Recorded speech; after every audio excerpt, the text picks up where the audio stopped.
11 দলীয় নির্বাচনী ঐক্যের যে প্রক্রিয়া চলছে সেই 11 দলের বৈঠক ছিল। আমরা শীর্ষ বৈঠকের এই আয়োজনটা খুবই তাড়াহুড়ার মধ্যে এবং একটু ক্রিটিক্যাল সময়ে নির্ধারণ করতে হয়েছে। নেতৃবৃন্দ দেখা গিয়েছে অনেকেই সারা রাত এগুলো নিয়ে দৌড়ঝাঁপ করেছেন, আলোচনা করেছেন। তো রাতের গভীরে সিদ্ধান্তটা ফাইনাল করতে হয়েছে এবং সবাইকে সময় মতো অবহিত করা সম্ভব হয়নি।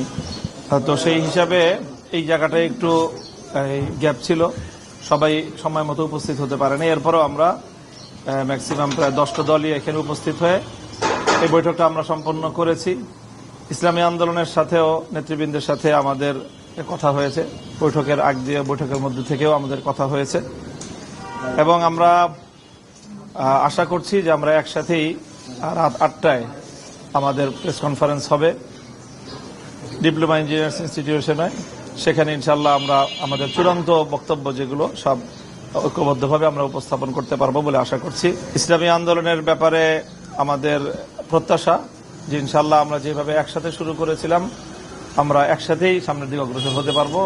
আমাদের জায়গা থেকে আমরা আশাবাদী এবং আমরা সময় নিচ্ছি এই কারণেই যাতে এই জোট প্রক্রিয়াটা অটুট থাকে এবং আমরা এই জোট কিন্তু শুধুমাত্র আসন সমঝোতার জোট হলো এটার একটা রাজনৈতিক গুরুত্ব আছে, এটা আপনারা সকলেই বুঝেন, দেশবাসী বুঝেন। একটা যেহেতু খুবই অল্প সময়ের মধ্যে এই জোট প্রক্রিয়াটা একটা নতুন দিকে যাচ্ছে, সেহেতু হয়তো একটু মতভিন্নতা থাকতেছে, আমরা সেগুলো আলোচনার মাধ্যমে সমাধান করছি। আমরা শেষ পর্যন্ত চেষ্টা করব এই জোট যাতে অটুট থাকে।